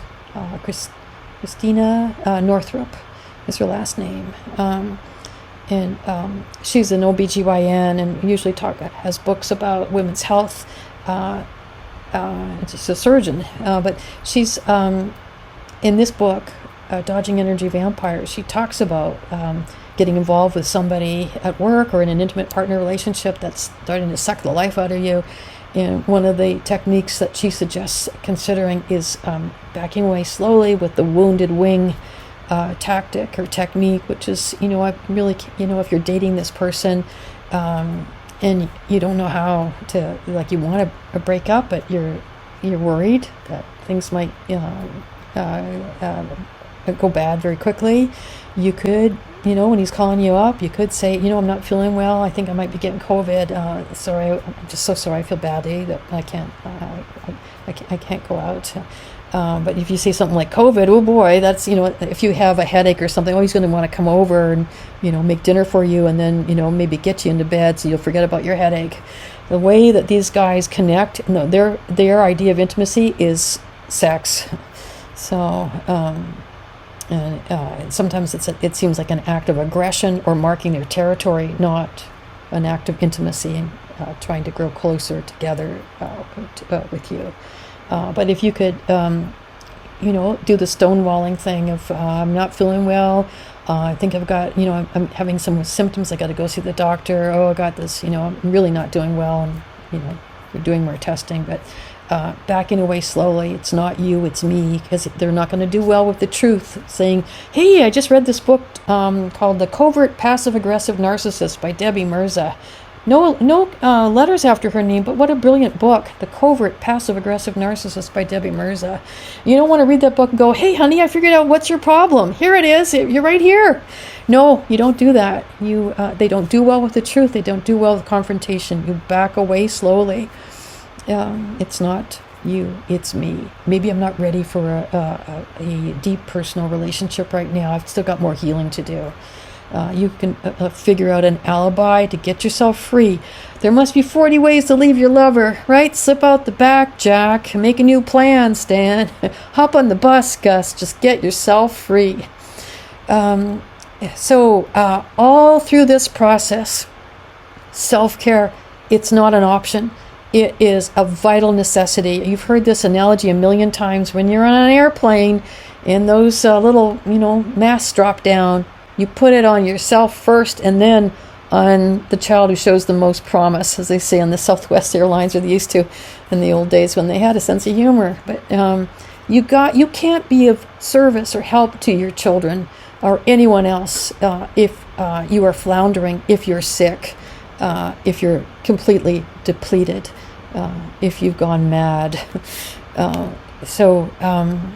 And, if you show up in an ER emergency room and you start talking about how your husband has been stalking you, tracking you 24/7, hidden cameras in the light fixtures, he knows what you're saying even when he's not anywhere near you, and even when you leave your phone at home, he's stalking you in real time. Well, the ER physician, if they're not trained in covert abuse and coercive control, and if they don't own a Tesla or some other car with a smart app, won't realize that of course he knows where you are even when you leave your cell phone at home, because he's been using the car app to stalk you in real time. Yes, he knows what you're saying and doing because he's put keystroke logging software on your devices, and he's put hidden cameras in your car, in your light fixtures, in your smoke detector, and he's put an Apple AirTag behind your license plate. So, you may come off sounding very paranoid to a therapist or a physician who's not trauma-informed and could well end up on a 5150 psychiatric hold, being made to look and sound and feel like you are having a mental health crisis, that you are psychotic, delusional, and paranoid. Well, you may look like you're having all those things because you're a trauma survivor of domestic terrorism. You've been terrorized in your home. So how can you avoid that? How can you avoid getting set up and reacting, and then you end up looking like you're the bad guy, getting arrested, or you end up on a 5150 psychiatric hold? Planning, thinking strategically, being able to plan several moves ahead, staying centered and focused, being able to quiet your mind. How do you do that? Self-care is key to that, to thinking strategically. Because otherwise you're going to be in the trauma, fight, flight, freeze mode. That's not going to get you anywhere. We want to move you into the wait, watch, plan, jump mode. Be the leopard. Remember, we share 90% of our DNA with the leopard, 60% with the banana tree. So sometimes you'll be the banana tree, right? You'll be rooted and grounded, and your leaves, you'll go with the flow, and there'll be times, sometimes, trees look like they're dead. There's nothing happening there. And then the spring comes and they come back to life. So there is life after. So we need to learn when to be rooted and grounded and just, go with the flow. And we need to be also the leopard, to wait, to watch, to think strategically when we spot our moment of opportunity, and then to pounce when the time is right. So we want to be the leopard, not the mouse. So examples of self-care. Physical, I got this from the web and I thought it was really well done. But this, thinking about examples in the physical arena, what you can do. Walking, going for a walk in nature would be very nice. Or being careful what you put in your mouth and what you put in your eyes too, what you're watching on TV. trying to get 7 or 8 hours of sleep every night, because lack of sleep can drive you crazy. I'm living proof of that. Maybe would a bath be nice? When was the last time you had a bath? I didn't mean it that way. But have you only been doing showers for the last 25 years? Because having a bath is too self-indulgent. Why don't you try whipping out some Epsom salts with a little lavender in them, and putting a little aromatherapy in your atomizer, and putting on some music and some colored lights in the bathroom. Like, make an evening of it for yourself. Can you do that? Can you go for a massage or a manicure? Make sure you hydrate. You want to go the distance. Remember Rocky, right? You just want to go the distance, get through the divorce, the escape, the whatever it is. You want to do the next right thing, and jump over that next hurdle while gathering your allies, your friends, your companions around you, and meeting that next challenge, that next crisis. You are the heroine of your own adventure, and you are on that journey that Joseph Campbell talks about. And when you take that leap of faith into the largely unknown, but having gathered your allies and resources and done your planning in advance, you will be amazed at the doors that will open for you in the universe, doors that you never knew existed. And you'll be amazed at the friends and allies and companions who will appear to help guide you on your way. So that's a little riff on Joseph Campbell and Eleanor Roosevelt. You must do the thing that you think you cannot do. Take that leap of faith, and then doors will open you never dreamed existed, and friends and allies will appear to guide you on your way. So making your way, self-care, exercise, look after the body, look after your emotional self. Can you take up a meditation practice? Can you really get in touch with what your boundaries are with your friends at work, what you're capable of doing? You can't be all things to all people. Stop saying yes. Did you know that no is a complete sentence? How about that? You can say no. Sometimes we risk our very survival because we're afraid of being impolite. You can risk being rude. You know what I've learned over time? That if you're not pissing some people off, you're not really living your life. You cannot live your life and go your own way without pissing some people off. And in fact, if certain people are smiling and approving, that could be an indication that you are on the wrong track. Remember your husband. Remember your ex. Remember the people that would seek to control you. Maybe it's your in-laws. Maybe it's your own extended family members. Be aware, and let's start to learn what our boundaries are, and then how to enforce them. Can you keep a journal? Start keeping a journal to process what's happening to you, to be in the present moment, but also to call a spade, to overcome that tendency to gaslight yourself. That's how good these guys are at being bad, that they will gaslight you so much, like getting inside your head, rewriting history, causing you to doubt your memory, your perspective, your sense of reality, your mind, your sanity over time. That's over time. They're gaslighting you, but you could end up gaslighting yourself. And to counteract that, as soon as something happens, can you write it down, keep track of it, keep a journal, and then you can also use it for this other practice of healing, starting to heal yourself, getting back in touch with your feelings. Yes, you have feelings, and you're entitled to have a broad range of feelings. If you stopped feeling your feelings, that's something to do in the hands of with a skilled trauma-informed therapist as well. Can you get back in touch with the creative aspect of yourself? So many of the survivors I've worked with, they've lost all touch with their creative spark. It's been years since they've picked up a paintbrush or written a story or a poem. And over time, they start to rediscover that creativity. They get back in touch with that creative spark. Because how can you create when somebody's trying to destroy you? You're living with the destroyer, the force of destruction. Forces of chaos and destruction are not conducive to creativity. But once you get out, once you get safe, once you get some, hopefully therapy in the hands of a trauma-informed therapist, once you start to heal, you can remember who you were before and who you are now. Not just in spite of what you've suffered, but because of what you've suffered and survived and are now in the process of overcoming. Can you express what you've experienced through a story, through a poem, through a painting, and document your recovery that way? Or through dance. There's something called primordial movement, which is this very kind of flowing kind of movement. Think of the wave, and just, it's kind of like abstract yoga.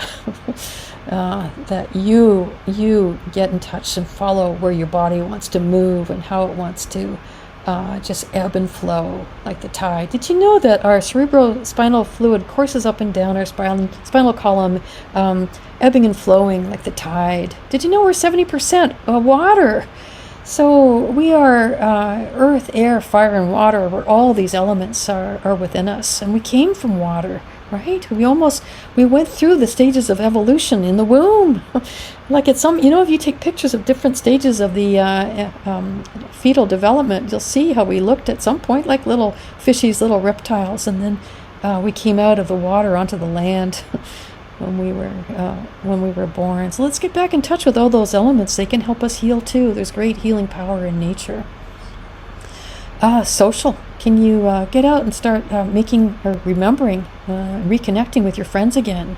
In a typical covert abusive or domestic violence relationship, you've lost track with a lot of your friends.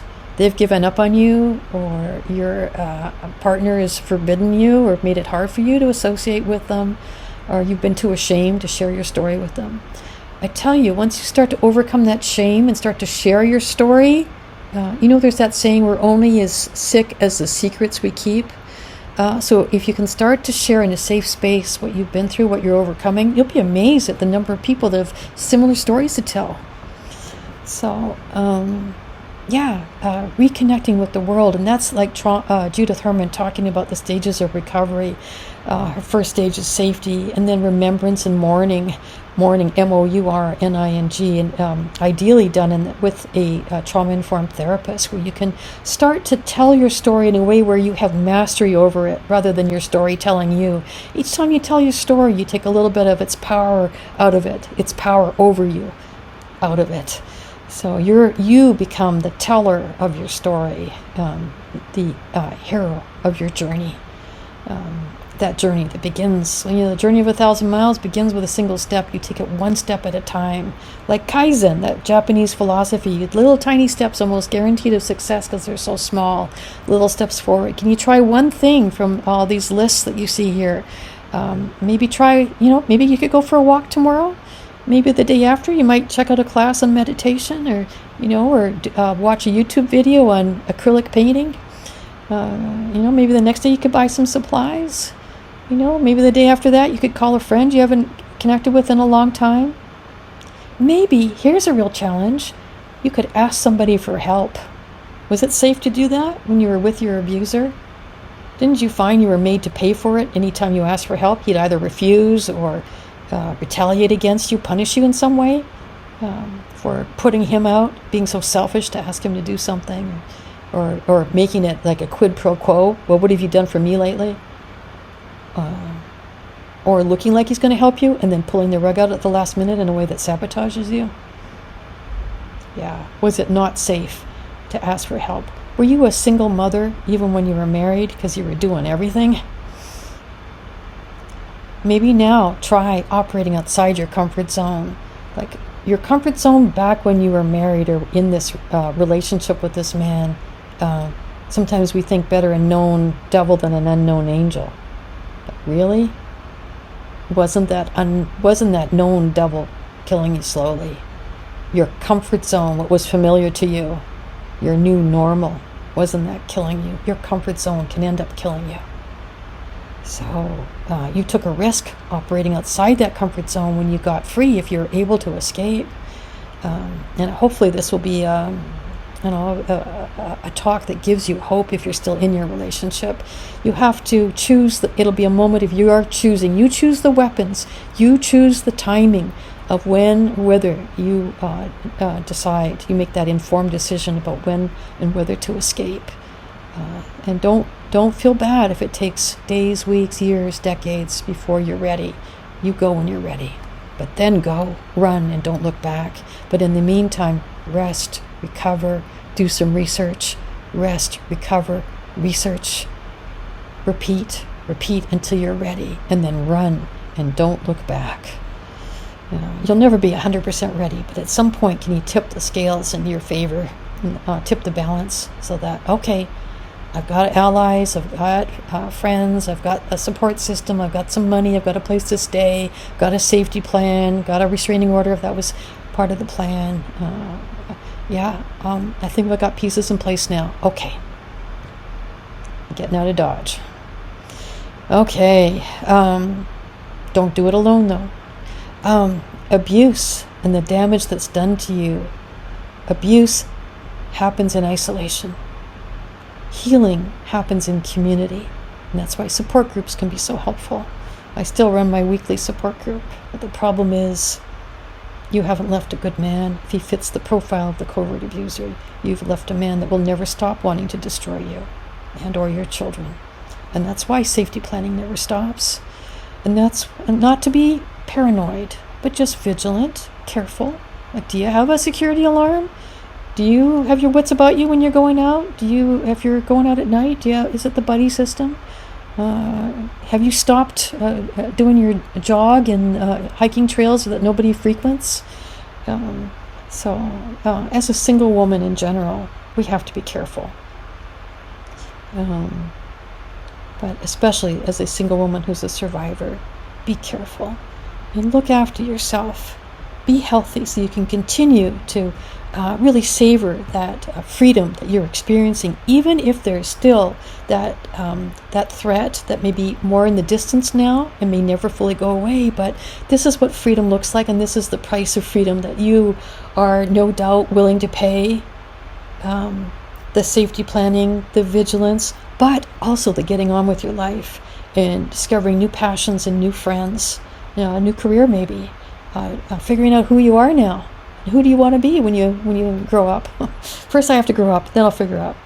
But I figured out that I'm a pretty strong, capable, courageous, good person. And I'm pretty happy with myself now. It took 68 years to get there, but I am the happiest I've ever been. So there is always help. There is always hope. And there's always healing that is waiting for you. So never give up, never give in, never lose that real hope that tomorrow can indeed be better than today. That's where faith can help you to keep hope alive. And then in your personal life, are there new hobbies that you can explore? And even in your environment, a lot of trauma survivors become hoarders. Can you go through the things you don't need anymore, declutter, and have that reflect the rebuilding and reorganizing of your internal structure? Have it reflect what's going on in the outside world. What was that movie, Under a Tuscan Sky or something, where this woman has gone through this nasty divorce, being rejected by her husband, and then she inherits this villa in Italy. But it's pretty run down. But it's kind of a metaphor for her own life that has been torn apart in so many ways. And in rebuilding that villa, she's rebuilding her life. So it's a sort of a beautiful journey to watch her go on. Can you go on that journey yourself? Drawing from all of these different areas to help you heal. So that's it in a nutshell. The size of an elephant. But that's what covert abuse and coercive control look like. And it is a difficult journey, recognizing and addressing and then overcoming the impact of covert abuse and coercive control. But there is such strength and wisdom and courage you have within you. And you will be amazed at the qualities that you can uncover and discover in yourself once you start digging deep, listening to that inner voice, reaching outside for help and support, and gathering your village and your allies around you. Be well, be safe, be loved. A word of thanks for all the incredible support I've gotten from the community over the years. I could never have started or continued this program without that kind of support. I knew going into this work that I was going to be creating some pretty powerful enemies, because here I am helping survivors who are trapped in a relationship with a powerful covert abuser who's very sophisticated and typically has a very positive public image. He's a doctor, lawyer, engineer, CEO, therapist, religious leader, and pillar of the community. And yet, underneath that mask of civility and professionalism, behind that pillar, he's hiding a very dark secret that typically only his wife or children ever see. And yes, women can be abusive too, and it's important to recognize that men can be victims of abuse and women can be perpetrators. But because covert abuse and coercive, especially coercive control, is typically a gender-based crime perpetrated by men against women, and because my program is called Women of Silicon Valley, WomenSV, because that's my area of expertise, when I talk about perpetrators, I'm going to use the pronoun he. And when I talk about survivors or victims of domestic violence or covert abuse, I'm going to use the pronoun she. But please know that I do acknowledge that when it comes to covert abuse and coercive control and domestic violence, anybody can be a victim. Anybody can be a perpetrator. It crosses all genders, all income levels, all professions, all neighborhoods. But my focus is on women who are living in middle to upper income areas where you'd least suspect you'd find this type of abuse. But with all the tools their partners have at their disposal, their privilege, their power, their credentials, their money, their social status, they have so many more weapons to use to exercise that power and control and coerce their partner. So every time I help a survivor, I make a potential enemy of her partner, should he ever find out that she's being helped by WomenSV. We do our best to keep a very low profile and to be discreet. And the major focus of my program currently is on education, especially educating providers, so that survivors, when they enter the system, don't get inadvertently re-traumatized by the very resources that have been put in place to help them. But you can do damage unintentionally, not knowing what lies beneath the surface of the covert abuser. So I've seen it firsthand.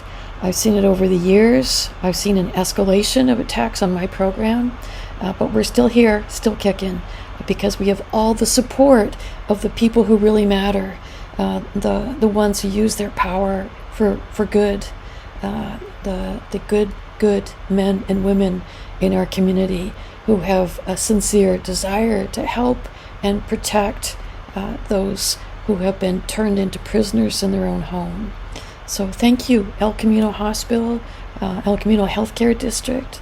Thank you, Los Altos Mountain View Community Foundation, for giving me my start. I could never have started this program or come this far without my beloved Roy Lave, the founder and executive director of Los Altos Community Foundation. That's what it was called at the time, but and now it's Los Altos Mountain View Community Foundation, and they still continue to be very supportive, and I'll always be grateful to them for that.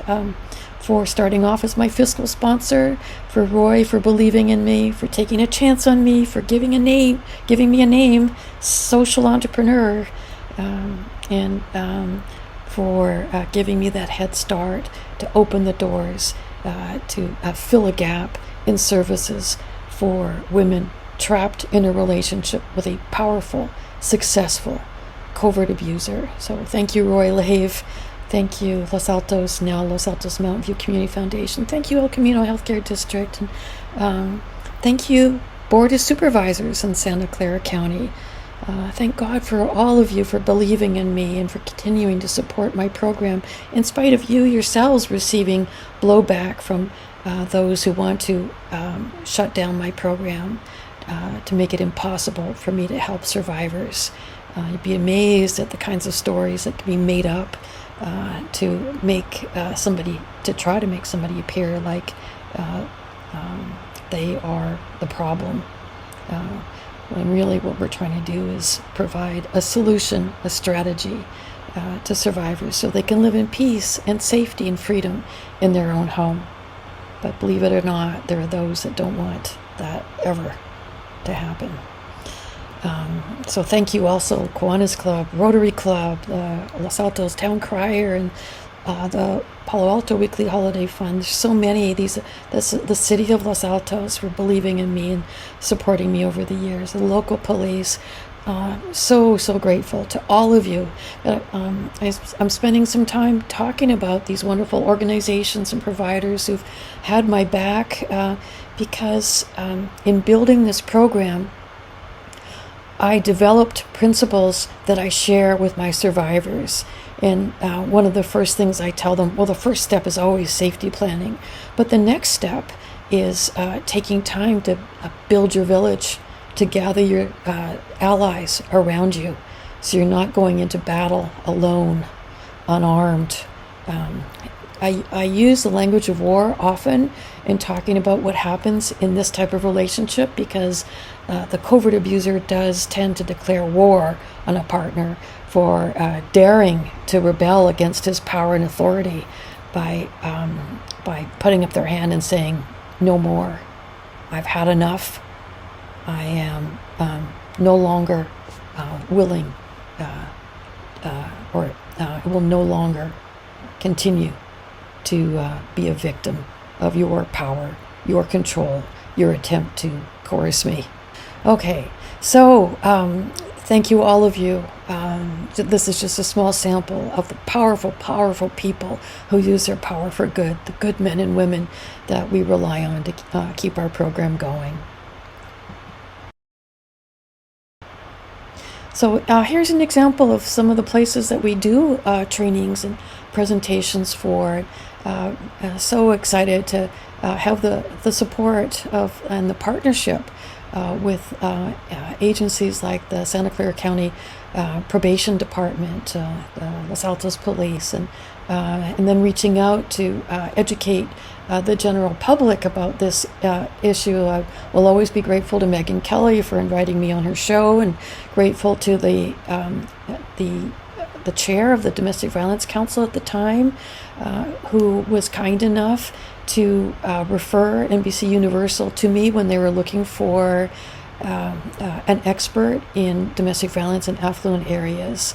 So I'm so grateful to the Domestic Violence Council for connecting me with NBC Universal, and through them to Megan Kelly, who spent 20 minutes. Oh boy, if only it had been 20 hours, but 20 minutes of her hour-long program dedicated to domestic violence in affluent areas. She spent 20 minutes talking to me, one of my survivors, and another survivor about what abuse looks like in affluent areas. So across the country, people were tuning in and later calling me to reach out for support. So thank you, Megan Kelly, for making that possible as well. And also the Good Morning America that did a spot on tech abuse and how covert abusers use technology to coerce, control, and surveil their partners. And I appreciate them calling me and asking for my feedback on that this is a problem for domestic violence survivors. So we can't do something about this issue until we start talking about it. We need to make this a national discussion, not a local discussion. We start off, if we are a survivor of covert abuse and coercive control, the first step is telling a friend, a trusted friend, and then reaching out to providers that we built a relationship with of trust. But you can see it can take a long time to even make that first call to the police. You can struggle for years trying to gather the courage to reach out, because what are the consequences? All you know is when you pick up that phone and call, the police are going to come, but what's going to happen after that? I've had so many survivors over the years where they make that call to the police and she ends up going to jail or being put on a 5150 psychiatric hold, being made to look like she's the problem. Because so often survivors of this type of abuse, they do not come across well. They don't present well. And it's not a favorite case for a district attorney even to handle, often because domestic violence survivors have been traumatized, in some cases for decades, and here they are being asked to confront their torturer and to tell the truth when that truth has been hidden for so many years, and she knows that she will be punished for unmasking the person that has presented himself to the world as a fine, upstanding doctor, lawyer, engineer, CEO, therapist, religious leader, and yet has been hiding this dark, dark secret, in some cases for decades, about who he truly is when no one else is watching. Only his partner, only his children. Sometimes not even the children see it. They think that something's going on, but often mom gets set up and made to look like she's the problem, and they don't see what led to her response. All he captures is her reaction after hours and hours of being poked and prodded and provoked, until she goes silent. She looks cold. She looks a little beside herself, and starts to look a little bit like she's having some kind of mental health issue. And she may well begin to have mental health issues like anxiety, like depression, like other signs of post-traumatic stress disorder from living with a torturer. And often these symptoms can mirror the symptoms of a mental health issue that may be organic. But unfortunately, therapists are not yet getting really deep training in covert abuse or coercive control, or sometimes even domestic violence. And they end up thinking of it as a communication issue. And God forbid, they should end up going to, a couple like this should end up going to couples counseling, because anything in the hands of a covert abuser can become a weapon, even therapy, even couples counseling. So I'm grateful to all the people and providers and organizations that have partnered with me over the years, because that is one big reason why I'm still alive, why I'm still here, why I'm still able to do this work in spite of all the attacks that I've come under, the smear campaign, the cyber harassment, the cyberbullying, the stalking, the reason why I have to do my work remotely. It's not stopping me. It's just causing me to be more agile, more flexible, even in my old age.